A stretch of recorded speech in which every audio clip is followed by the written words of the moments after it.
What is going on, Thumbs? This is Summer the Tube, bringing you guys our Week 8 team battle video for the LDL Season 6. Currently, the Salt Lake City Swampbirds are 5-2 after picking up an incredible victory over Coach Mark and the Arizona Volcaronas last week. So if you guys missed that video, definitely go ahead and check that out. It will be somewhere around. It might be in the description, it might be, in the videos to the left, or to the right, I should say. But this week, you guys, we are actually going to be taking on Diaramis, DJ, and who is coach of the Birmingham Steelix. And unfortunately for DJ, it hasn't been the best season for him so far, with him only having let's see, he's only 2-5 right now. So we have an opposite record, but that doesn't mean that, DJ isn't going to be an incredible battler. He has a very powerful team, and, we got to put our best foot forward no matter who the opponent is. So if you guys are enjoying these team builders, the way that they're made up, definitely leave a like down below and comment what you think, what Pokemon I should have brought and what different sets I should possibly bring for the future. But now let's go ahead and just get into his team. I'm going to break down what I think he can bring, some potential threats, and we'll get into my team as usual. So first up, he has Skarmory. Skarmory is, of course, just a very bulky mon. But unfortunately, or fortunately, it can only be physically or especially defensive, so we can definitely play around that. But it is able to set up all the different types of, most of the different types of hazards, that being spikes, stealth rocks. It can whirlwind out, it can defog. It's a very hazard played mon, but all in all, they can't really do anything else other than maybe Roost, Brave Bird, Iron Head. So, almost a one-trick pony. I've seen him use Hurricane a lot, which if we can use that to our advantage, it should work out fairly well for us. But other than that, I'm not too worried about it if he does decide to bring it. Up next is going to be Gyarados, who we fought Mega Gyarados last week. So it's really the same kind of idea here. The only difference is without that Mold Breaker ability, without its Mega, its only real choice is either Moxie or Intimidate, both are which are extremely threatening to us. If he gets up a Dragon Dance with a Moxie boost, he could really sweep our team, and on top of that, just Intimidate around just really stops our physical type attackers from hitting this thing as hard as we want to. But all in all, pretty much the same kind of thought process going into this week against the Gyarados, then the same with the Mega Gyarados. Up next, we have Alolan Marowak, and Alolan Marowak is always one of those mons that does scare me, just because you never know what kind of set it could be. It could be a full-on 252 HP, 252 attack, brave natured, with the thick club just to hit as hard as it can, with Flare Blitz, Shadow Bone. It could be Lightning Rod ability. It could be Rock Head, Earthquake, Shadow. Like I said, this thing it has a very wide moveset, can hit hard on all levels, and honestly two-shot a lot of our mons, which is honestly just super scary. However, if DJ does decide to want to, say, run it Assault Vest, run it Bandit, or Scarfed, it does lose a lot of power that the Thick Bone does give it. So hopefully we'll be able to play around it. Very weak, though, to, of course, rocks and knockoff and stuff like that.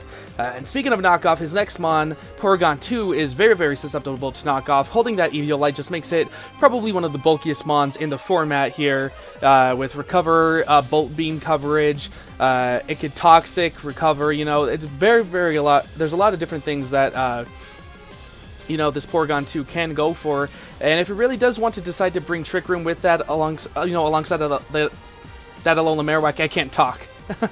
It could potentially work. However, he would need to play extremely careful with that, just considering my team is also not the fastest right now after making a couple switches. So it's very interesting to see what kind of set he could be bringing with that what's it called, Porygon 2. But other than that, I can only expect it to be pretty standard. Up next is going to be Noivern. Very powerful Dragon type. It's usually seen with Specs Boom Burst, Draco Meteor, Flamethrower, stuff like that. Extremely fast mon as well. Rocking about, I think it's a base 123 special, base 123 speed, not special attack, but still fairly hard hitting mon, but extremely frail. And I feel like that's something that we can really take advantage of. Then we have Raichu getting a really good buff this gen, of course. I think it got a speed boost, I believe, to base 110 or something like that, and a little bit of stat boost everywhere else, just to make it a little bit more viable. But all in all, a very, very scary mon for us. If he does decide to bring like a fake out, Focus Blast, Thunderbolt, Volt Switch set, or even with I'm not sure if I said Focus Blast, or like a hidden power set with Assault Vest, it can honestly put in the work. Just because it, with Lightning Rod alongside that Alola Marowak, it does really stop us in our tracks from really wanting to Volt Switch and U-turn around. And being Assault Vest, it will be able to eat up those hits. However, just hitting it on the physical side should do enough. But we really got to make sure that we take a close look at this Raichu and the set that it does bring if DJ does decide to bring it. Up next, huge threat for us is going to be that Mega Venusaur. Mega Venusaur, I've had problems with in the past. Mega Venusaur is super scary. It can be bulky on both sides. It can be specially attacking. It can be physically attacking with like stuff like Knockoff and Earthquake, especially attacking Sludge Bomb, Giga Drain, Synthesis, Sleep Powder. Sleep Powder is just like one of those moves that I absolutely hate for reasons, really good reasons. But we've been pretty good when it comes to sleeping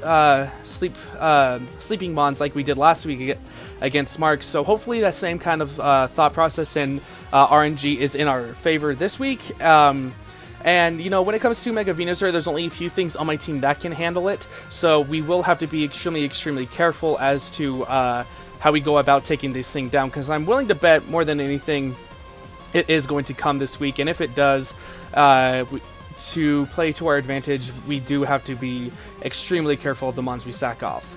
Up next, another huge potential threat is going to be that Azumarill Water Fairy type. Got a huge buff, able to run Liquidation this generation instead of Waterfall, so Liquidation just does hit a lot harder, just because just a higher base stat water move for to use Play Rough is also something very problematic for our team. It can lower it deals with a lot of our offensive threats, as well as it can lower any I believe it's physical attack by one stage if it does get lucky enough. But the thing that I'm most worried about is going to be the Normalium Z Choice Band set. I mean, not Normalium Z Belly Drums set. He belly drums, he gets up to full HP, then the belly drum goes off, leaving him at 50 HP. So if he does do that, he honestly just sweeps our team. I don't really have anything there to handle it, especially if he does carry superpower for our Mega Aggron. After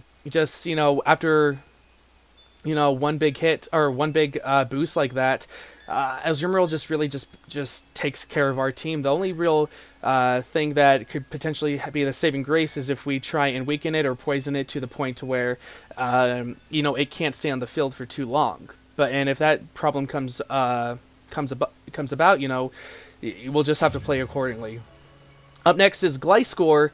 Gliscor is very interesting. Some of the mons this mon, Gyarados, and his next mon, I've noticed that DJ really likes to want to set up on. He really likes Dragon Dancing with the Gyarados, he likes Swords Dancing with the Gliscor, and so because of that, he really pretty much makes it standard sets with like Poison Heal, Intimidate, Moxie, Max Attack, Dragon Dance, and all that stuff, and if that's the case, I really do see this Gliscor being a bit more bulky, which might be a little bit problematic. But if he is going to be that Swords Dance set, we have a lot of different things that can honestly handle it, and hopefully we will be able to play accordingly to prevent this Pokemon from setting up. Now, like I said, alongside Gyarados, Azumarill, Gliscor, and this next mon, Ribombee, he likes to set up with all of them. Ribombee getting a big buff, actually, this generation with Sticky Webs access, allowing all of his slower mons to basically outspeed us. I think it minuses our speed by one stage. But other than that, like I said, Quiver Dance is just very threatening. You usually sash this thing, sash Quiver Dance, and then from there you're able to outspeed everything that comes in and really get a big hit off with Fairy Psychic, Fairy Psychic, Bug, or Grass type moves that can be spread across it. However, if he does want to try and do anything, I believe he does have to be put in a very specific situation to want to run Hidden Power Fighting or Hidden Power Ground against our team, especially for our Mega Aggron. However, if that is the case, I know we can definitely tank 1 at a +1 Quiver Dance. So if that case does come up, you know, we will be able to handle this Ribombee quite well. And if he does decide to bring it, I'm more than welcoming a Sticky Web, just because this week I had to kind of build a bit of a bulkier team, but a bit of a more powerful team, as you guys will see, than I usually do. And last but not least, he has Gallade. Gallade is actually something I do see him bringing this week, just because I'm very knockoff heavy with my team. Especially with Crocodile and all that stuff, and so Gallade does get a Justified Boost and Justified Swords Dance sub, Ice Beam, Poison Jab, Close Combat, you know, really does put in the work. You know, there's a bunch of different moves that he could work with, especially the Close Combat, and if he decides to get up a Swords Dance, you know, he honestly could put in a lot of work. Especially against our Mega Aggron, which is actually a little bit scary. However, because of its base speed stat as well as its defenses, it's not really the best mon. However, I do potentially see him bringing it just to kind of play those shenanigans of me not wanting to click Dark type moves. And last but not least, you know, we got to mention his Z Crystal. The ICMZ, very, very interesting Z Crystal choice. He could put it on a few things, that being the Gallade with Ice Punch. He could put it on the Porygon 2 with Ice Beam. I'm not sure where else things could use ice moves. So yeah, it's very, very strange. But those are the things I can really see. I don't see any other potential setups. Maybe the Z Hail for the Azumarill for a +1 speed. However, I don't see any point in that. I don't know, it's just very, very weird. It's just something I just barely thought up. But anyway, that's his team. Things I believe that are going to be coming are going to be the Skarmory's coming, the Mega Venusaur, the Azumarill, the Ribombee, the Raichu, and the Gallade. Let's see, 1, 2, 3. Maybe with that last one, it could be the Alola Marowak instead of Raichu. It's just up in there between those two, just because of Lightning Rod, and my Facebook is going off. I'm sorry. I'm gonna quickly close that before we get.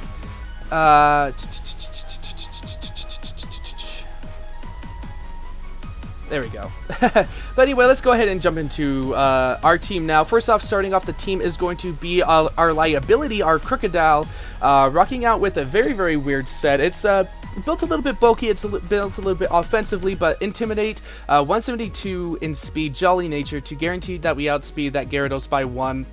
Intimidate, of course, is going to be very clutch for all of his physical type attackers. Him trying to live a hit. We're going to throw the leftovers on there just for just so he can just so liability can live a bit longer. We got EQ and Knockoff for a general stab. Hits a lot of things. Stone Edge for those things that EQ can't hit, like the Gyarados, as well as the what's it called, the Noibat or Noivern. I always mix those things up. But honestly, all these moves really handle a lot of his team besides the Skarmory and the what is it called, Mega Venusaur. We can only hit it for about 35% max damage, which is really, really unfortunate.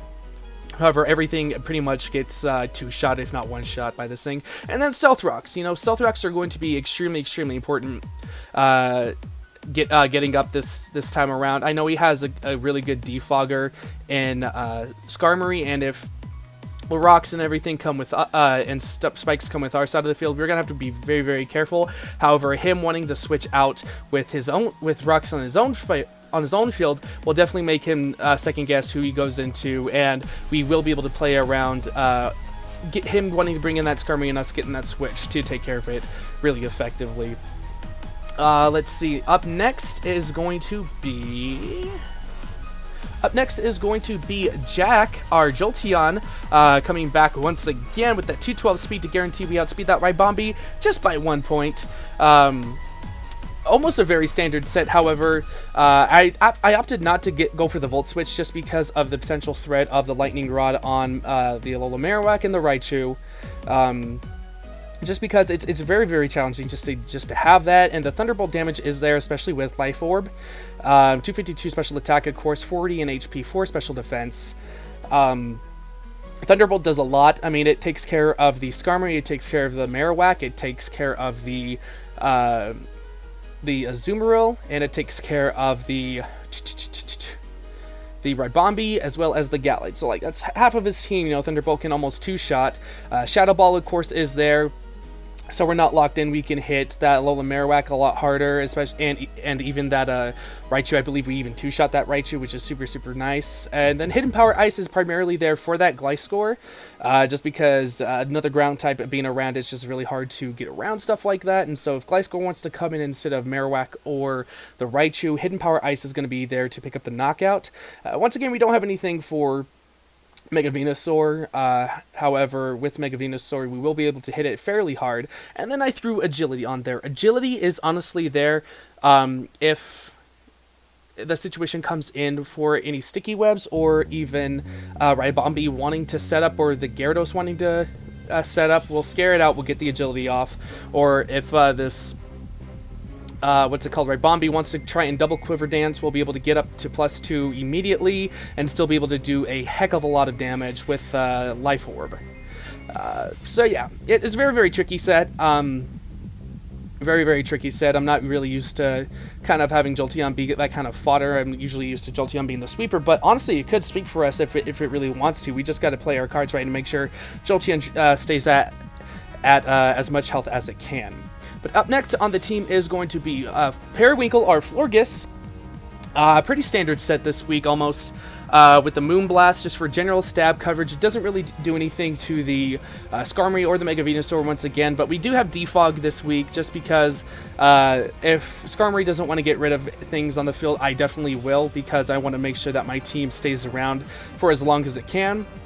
Synthesis for general recovery, and Toxic. Toxic is that really big move this week, once again, to prevent any setup sweepers from sweeping our team, like I've said time and time again. So it helps a lot with the Mega Gyarados, with the Azumarill, with the Ribombee, with the Gallade. The only thing it doesn't really help us with is of course the Poison Heal Gliscor.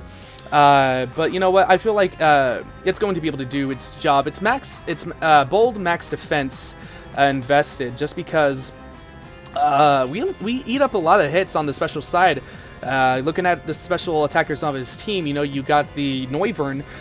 Doesn't really do a lot. I think its best move is, like, with Boom Burst, is only going to do like 40%, so we can synthesis that off all day. Raichu doesn't have anything for us. We eat those up. Sledge Bomb from Mega Venusaur does hurt if it is invested, so we will have to be cautious about that. And then finally, Ribombee can set up on us all at once. We can easily two-shot it with Moonblast, even after one Quiver Dance. So even after that, we will be eating up hits all day. So it's very, very cool, very standard. Rocking the leftovers, of course, just for general recovery. And then up next, something very, very different for our team is going to be Palladium or Mega Aggron. Being actually offensive this week instead of bulky. We're rocking out with 248 in HP, just to give him a little bit more HP, just because there's not really anywhere else to put those extra stats. 252 attack, Adamant Nature, 8 in special defense. Very, very cool set this week, you guys. Rocking out with the Heavy Slam and Earthquake, 2 general stab moves that really cover a lot of things on his team. Of course, Heavy Slam is there for the let's see, mainly there for the Azumarill and the Ribombee. Earthquake for the Raichu, for the Alola Marowak. It does a little bit of decent damage on the Mega Venusaur, following up with the Thunder Punch for the Gyarados primarily, and the Skarmory. And the Azumarill as well. Might as well throw that on there. Why not?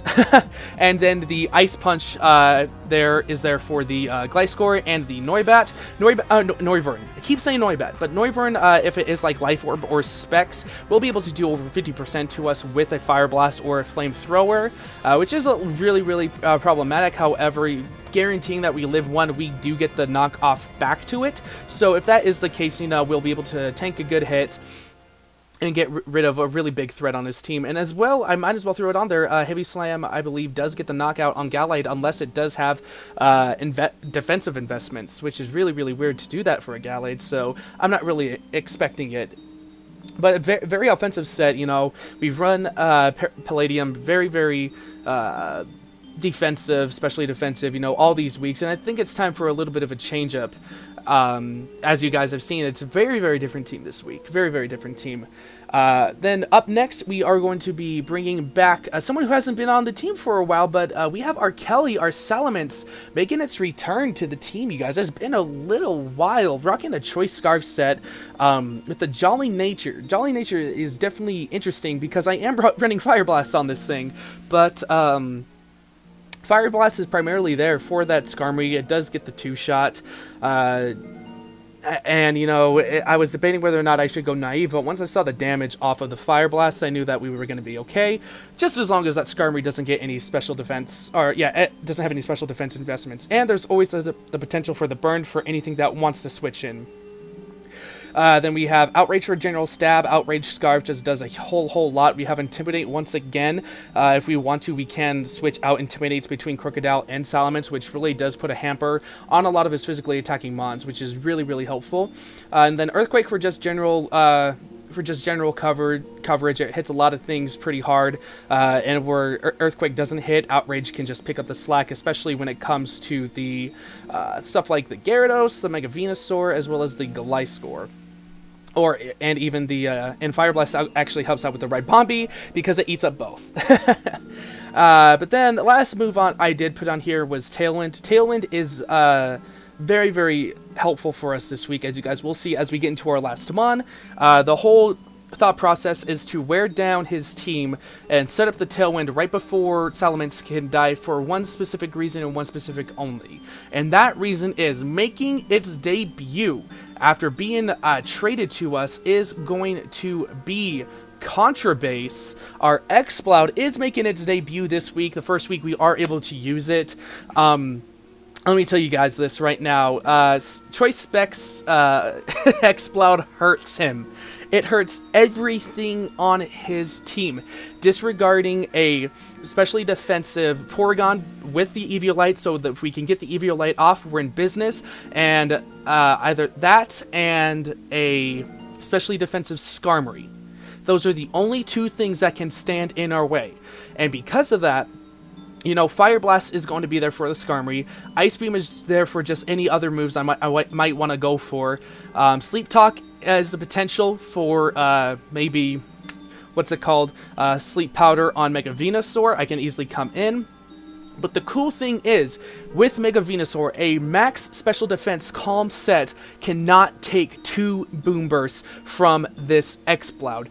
That is crazy. The fact that I can easily 2-shot this mon. It's absolutely nuts. It's absolutely nuts. So this is honestly going to be one of my main ways to handle Mega Venusaur this week. I'm hoping to save Exploud just to come in and pick up the slack after the Tailwind. Tailwind guarantees we outspeed everything on his team, barring any Scarfers. But it's honestly really, really cool just to have such a powerful wall breaker. I've seen, I always mention him every single video I mention him, just because I love the way he plays, is the Blazing Squid and his Primarina.